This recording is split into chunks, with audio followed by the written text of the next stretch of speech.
Սիրելի բարեկամներ, Լարմաս հեռուստատեսության ստուդիայում ձեզ հետ եմ ես, Արա Սարգսակյան Նալչաջյանս։ Այսօր սկսում ենք Լարմաս հեռուստատեսության նոր եւ գլխավոր հաղորդաշարը, որ հենց այդպես էլ կոչվում է Լարմաս։ Մեր հայրենիքի Հայաստանի համար այս դժվար ժամանակներում ազգային համախմբումը հրամայական անհրաժեշտություն է, եւ դրան կարող ենք հասնել ամենահզոր միջոցով հայոց ազգային գաղափարախոսությամբ, որը կոչել ենք հատուկ անվամբ Լարմաս։ Հիմնական իմաստն է առ Մասիս, դեպի Մասիս։ Մասիսը հայության եւ Հայաստանի հիմնական խորհրդանիշն է, այսինքն այս ազգային գաղափարախոսությունը Մասիսակենտրոն է, Արարատակենտրոն է, Հայակենտրոն է եւ Հայաստանակենտրոն է։ Մեր հաղորդաշարի թողարկումների ընթացքում կներկայացնենք այդ գաղափարախոսությունը, որը հենց այդպես էլ կոչվում է նույն կերպ Լարմաս։ Հայցելով Աստծո օրհնությունը Լարմասին, հաղորդաշարի անդրանիկ թողարկմանը հեռավար զրույցի ենք հրավիրել արժանապատիվ Տեր Աբել Քահանա Քարտաշյանին։ Օրհնյա Տեր հայր։ Աստված օրհնի, Արա ջան։ Տեր հայր, տեղյակ եմ, որ դուք ջերմ ջատագովն եք հայության համախմբման։ Ինչը ձեզ բերեց այդպիսի եզրահանգման, ինչը ձեզ համոզեց, որ հայության համախմբումը իսկապես հրամայական անհրաժեշտություն է։ Հին խոսքեր ունենք պապական։ Գյուղը կանգնի, գերան կկոտրի։ Այսինքն խնդիրներ լուծելու համար պետք է համախմբվել։ Եվ ինձ համար սրտի մեծ ցավ է տեսնել, որ մենք խնդիրները ճանաչելով, խնդիրներ տեսնելով չենք կարողանում ճշմարիտ ձևով արձագանքել։ Ինչու՞։ Որովհետև չունենք ազգային նպատակ, այդ նպատակին հասնելու ճանապարհը հստակ չի մեզ համար, եւ դրվագային այս մոտեցումով մենք հապճեպության եւ այլ վնասակար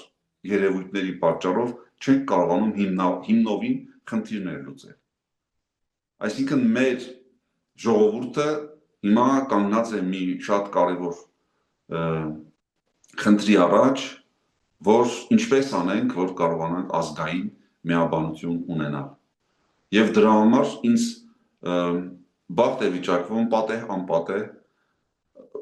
բոլոր հանդիպումներում այս մասին խոսել, որ մեզ հարկավոր է ազգային ծրագիր,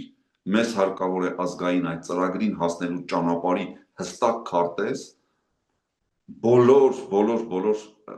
երևույթները մեր կյանքի մեջ եւ տնտեսական, եւ մշակութային, եւ քաղաքական, եւ բոլոր տեսակի process-ները լուսաբանող ավելի հստակ ճանապարհ, որը կտանի մեզ դեպի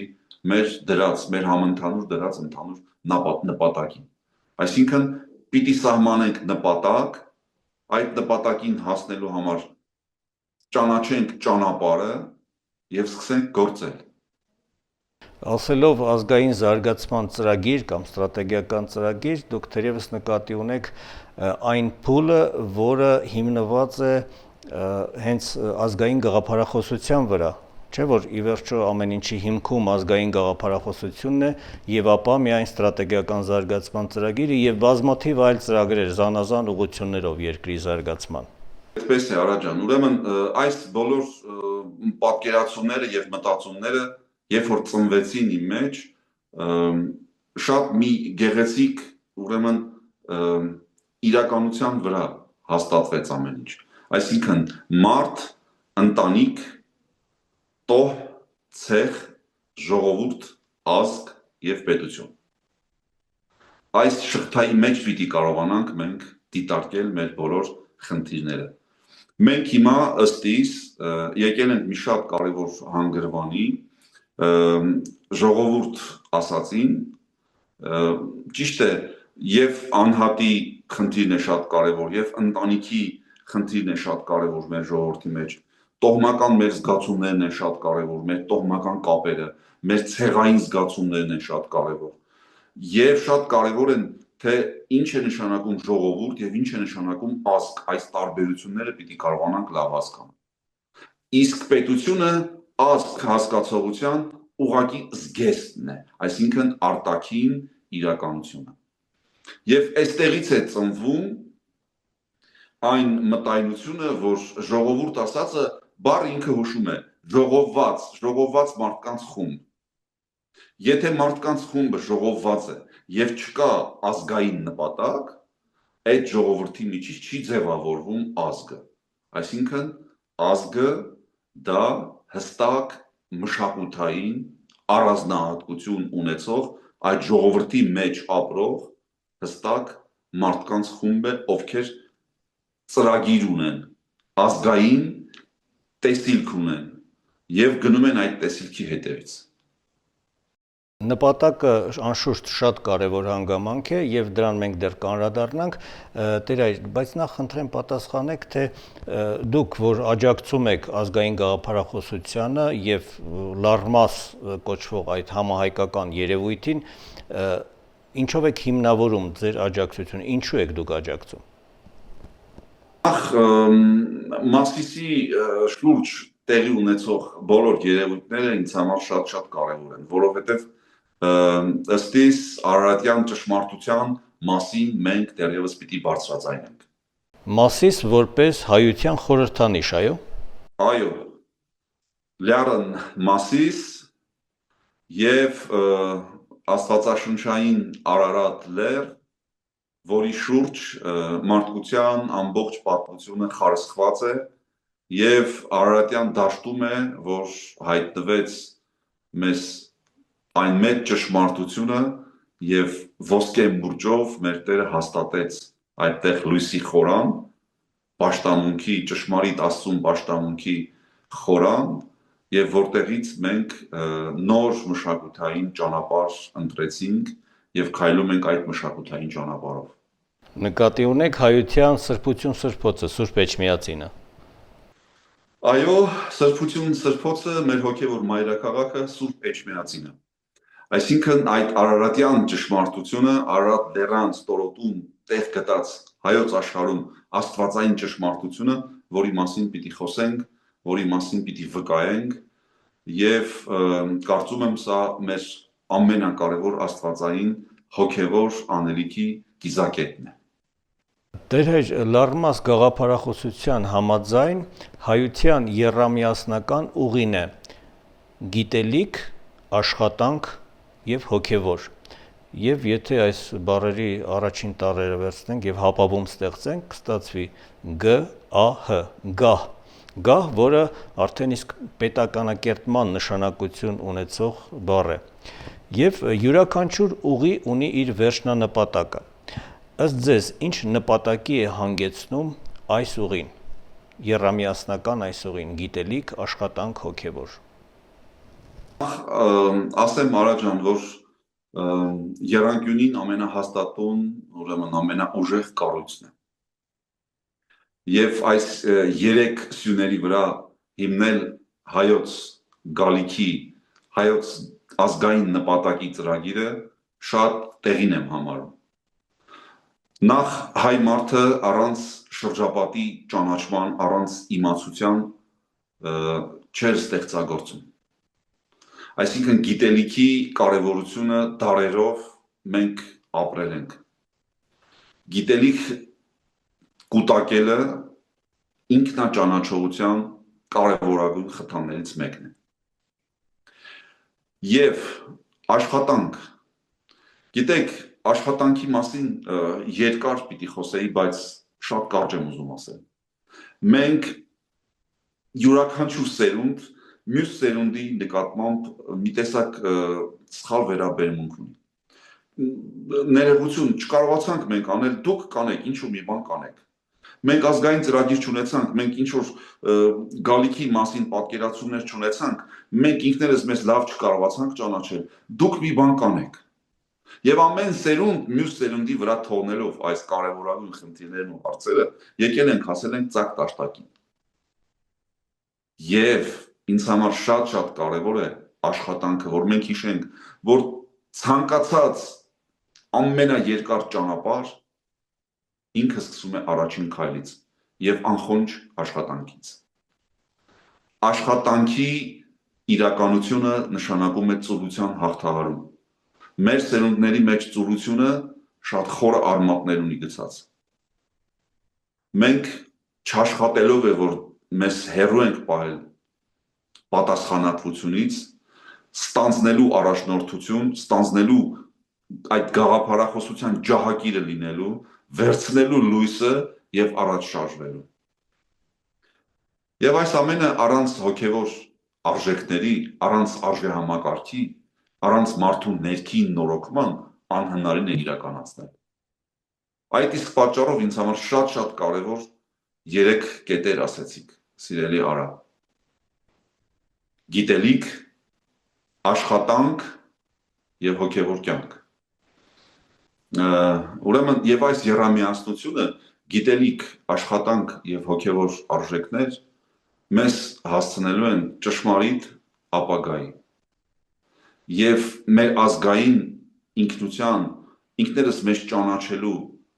ինքնաճանաչողության ճշմարիտ ճանապարհի միջոցով հասնելու մեր ազգային նպատակներին, որը սահմանում ենք,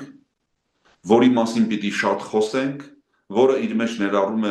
մեր կյանքի բոլոր ոլորտները եւ մենք այս եռամիասնության միջոցով է, որ այս ուղիով է, որ պիտի կարողանանք հասցնել մեր ծրագրերը իրենց նպատակին։ Արա ջան, միգուցե մենք չտեսնենք, մեր սերունդը չտեսնի։ Այսինքն շատ հեռահար ծրագիր պիտի լինի։ Ինչի համար եմ սա ասում, որովհետև մենք միշտ հապճեպության ընկալում ունենք, որ շուտ խնդիրները լուծվեն, ոչ դարերով կուտակված խնդիրները եւ այս անկախության 35 տարիների այս չաշխատելու վնասները հնարավոր չի միանգամից լուծումներ ստանալ։ Այսինքն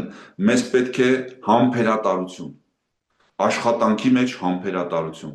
կուտակել գիտելիք, աշխատանքի մեջ լինել համբերատար եւ առաջնորդվել հոգեվոր արժեքներով։ Սա է ուղին, որը մեզ պիտի հասցնի մեր ազգային նպատակներին։ Իհարկե, երկարաժամկետ նպատակներ ունենալը լավ է եւ երկարաժամկետ ծրագրեր իրականացնելը, սակայն կարծում եմ սա այն դեպքն է, Տեր հայր, երբ մեր սերունդն իսկ կարող է տեսնել արդեն իսկ պտուղները, ել չեմ խոսում, թե հաջորդ սերունդները ինչքան մեծ պտուղներ կարող են տեսնել դրանից, ինչպիսի բարի արդյունքներ կարող են քաղել, եւ եթե մենք իհարկե ձեռքներս քշտած ձեռնամուխ լինենք այս գործին եւ ազգի լավագույն ներկայացուցիչները համախմբվեն իհարկե այս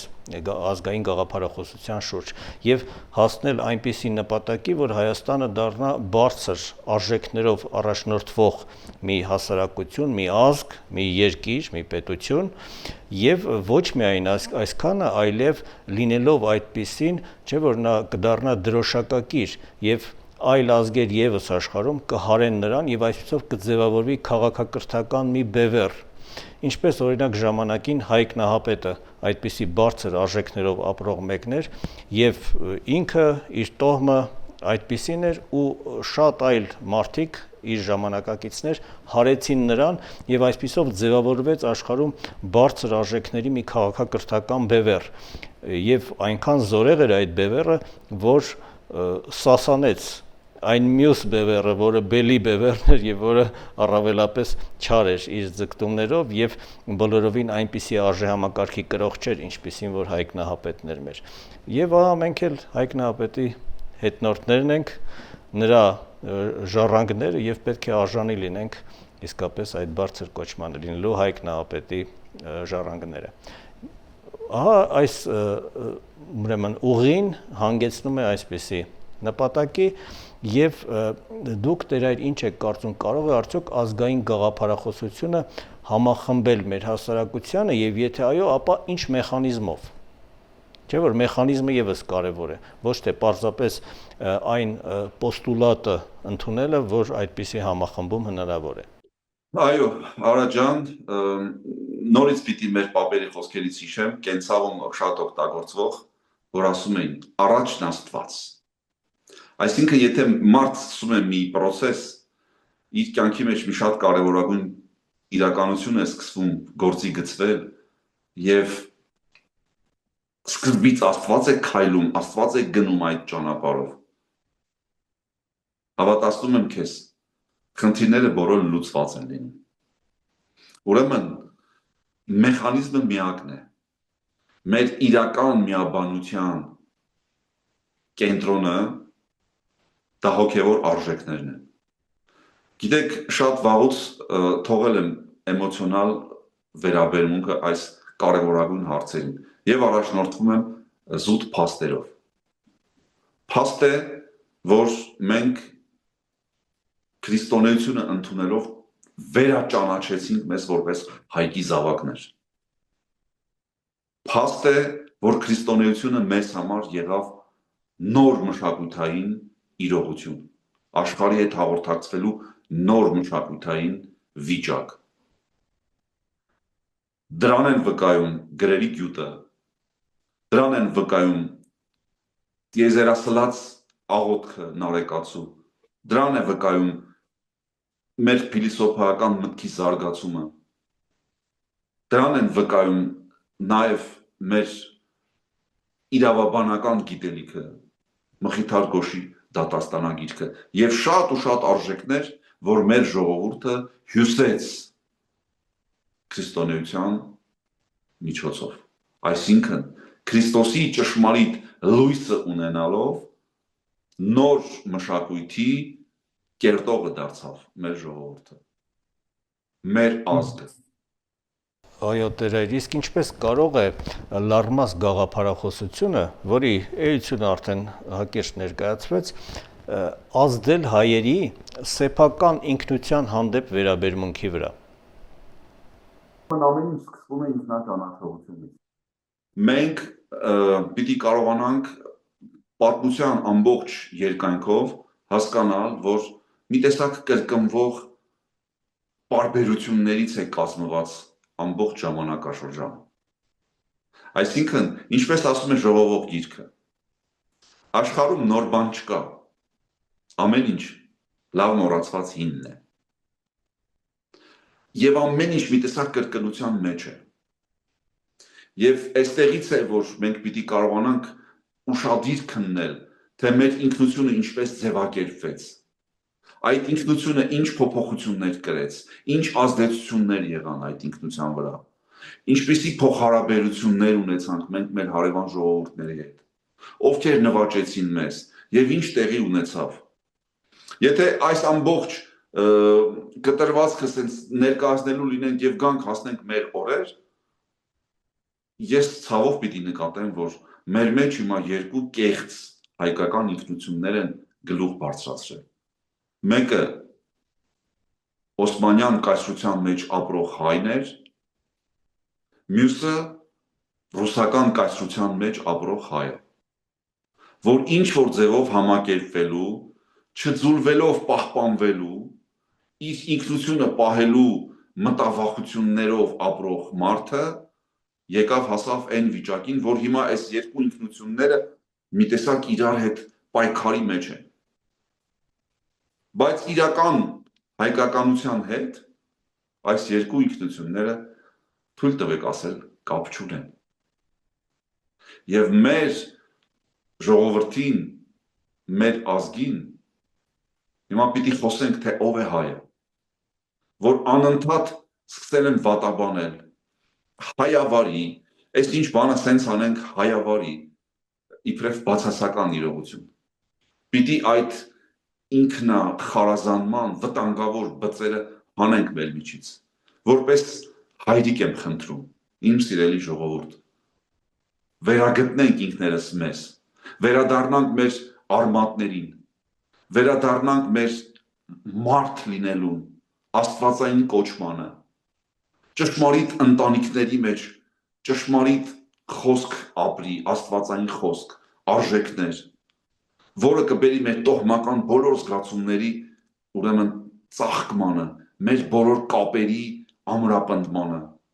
որը մեր մեջ առաջ կբերի ցեղային ճշմարիտ զգացումներ եւ տարբեր շերտեր ժողովված մարդիկ, որ տարբեր ինքնություններից ազդեցություններ են կրել, պիտի կարողանանք ձևավորել մեր ազգը, որը պետություն ունենալու մեծագույն փորձության առաջ պիտի կանգնի, որովհետև ազգերի համար մեծագույն փորձությունը պետություն ունենալն է։ Արդյոք այդ կազմակերպվածությունը կա, արդյոք այդ համախմբվածությունը կա, այդ կամքը կա արդյոք պետություն ունենալու։ Սա պետք է հստակ ձևակերպված լինի, հստակ։ Այսինքն, թույլ տվեք ասեմ, սիրելիներս, հայրական սիրով եմ ասում, թափթփված ենք, օրվա խնդիրները կան, այդ օրվա խնդիրները լուծենք, այդպես ճշմարիտ չի։ Մենք հարևան պետություններ ունենք, նույնիսկ այնպիսի մինչև 500 տարվա ծրագրեր են մարդիկ խոսում, որ կարող են ներկայացնել և ներկայացնում են մարդկությանը։ Այսինքն, համակայլ քայլելու, այս ազգերի շքերթում մեր տեղը ունենալու, մեր գույնը ունենալու, մեր հավատքը, մեր ճշմարիտ հավատքը, մեր հոգևոր արժեքները, մեր աշխատասիրությունը, մեր շատ ուժեղ գիտելիք ունենալը, այսօր ամբողջ աշխարհում ողողված է հայ մարդկանց գիտելիքի արդյունք հանդիսացող շատ ու շատ նորարարություններ։ Եվ դրա արդյունքում աշխատանքը դառնում է առավել էֆեկտիվ, առավել արդյունավետ, չէ՞ որ որքան խորն են գիտելիքները, աշխատանքը առավել արդյունավետ է, բայց դրանով հանդերձ պետք է երբեք չմոռանալ նաև բարոյական հոգևոր արժեքները։ Եվ ահա ստանում ենք դարձյալ նույն եռամիասնությունը, որը հենց Լարմաս գաղափարախոսությամբ ներկայացվում է որպես հայության ուղի։ Տեր հայր, դուք խոսեցիք ռուսական կայսրություն, օսմանյան կայսրություն, այս թևերը, այս տարբերությունները, որ հայությունը համակերպվել է, ինչպես ասած, այս երկու քարերի արանքում, սակայն ես կուզեի ավելի ընդարձակել այս համեմատությունը արևելք եւ արևմուտք հասկացությունները ներկայացնելով, որովհետև մեզ հայերիս ոչ արևելքն է գրավում, ոչ արևմուտքն է գրավում, մեզ հայերիս հետաքրքրում է մեր ինքնուրույն, ուրույն ուղին, եւ ահա այդ ուղու մասին է, որ մենք այսօր խոսում ենք, այդ ուղին բարձր արժեքների ուղին է։ Սիրելի արա, այո, մենք այս խառնարանում գտնվելով, անկախ մեզանից, ստացել ենք Աստծուց շնորհներ, ճշմարիտ ձևով ոսկե միջինի զգացողություն ունենալու։ Ոչ շատ խիստ արևելքի մեջ լինելու, ոչ շատ խիստ արևմուտքի մեջ լինելու, այլ ոսկե միջինը ճանաչելու, ոսկե միջինը զգալու։ Սա մեր յուրահատկությունն է։ Եվ այս յուրահատկությունը որպես փաստ պիտի ընդունենք, որը դրսևորվում է մեր կյանքի բոլոր ոլորտներում, սկսած աստվածաբանությունից, ճարտարապետություն, մանրանկարչություն, չգիտեմ, երաժշտություն, բոլոր մեր կյանքի բոլոր շերտերում դրսևորվում է այս ոսկե միջինի յուրահատկությունը, որ արևելքի համար նմանություն է, արևմուտքը զարմանում է այս տեսակ մոտեցումի, այս տեսակ ընկալումի հետ կապված։ Սա մեր առանձնահատկությունն է եւ սրա վրա մենք պիտի կառուցենք մեր կյանքը։ Այսինքն սրա շուրջ պիտի խարսխենք։ Գիտեք, սիրելի արա, մեր ինքնությունը թափառող ինքնություն է դարձել։ Եվ այս թափառող ինքնության պարագայում մենք մեզ մոռացել ենք։ Մենք մեզ կորցրել ենք։ Եվ մեր ինքնության սփյուռքայնացումը շատ լուրջ խնդիր է մեզ համար։ Եվ այս թափառող ինքնության մեջ ինքդ քեզ չճանաչելու վտանգավորությունը հասել է արդեն կիզակետին։ Դրա համար Աստծուց խնդրում եմ, որ առաջից քայլի եւ օրհնի մեր բոլոր մտածումները, մեր բոլոր գործերը, որ Աստվածահաճո, Աստծու կամքով, բարի գործերի միտված կարողանանք գիտելիք կուտակել, կարողանանք աշխատանքով կերտել մեր ներկան եւ հոգեվոր արժեքներով ձևավորել մեր սերունդներին։ Տեր հայր, մեր զրույցի ավարտին հայցում եմ ձեր օրհնությունը քահանայական, թե լարմաս համահայկական երևույթի համար առհասարակ, թե լարմաս հեռուստատեսության եւ թե մեր այս հաղորդաշարի համար։ Աստված օրհնի ձեր ընթացքը, սիրելի եղբայր, թող աստվածահաճո եւ ճշմարիտ գործերը պսակվեն հաջողությամբ եւ մենք ունենանք այդ համբերությունը, այս երկար ու ձիգ ճանապարհը միասին քայլելու եւ տեսնելու այն բոլոր փոփոխությունները, որ լինելու են։ Ճանաչելով անցյալը պիտի կարողանանք կերտել ապագան, չմոռանալով, որ պիտի ապրենք ներկան։ Աստծո օրհնությունը մեզ ամենքիս։ Սիրելի եղբայր։ Deyel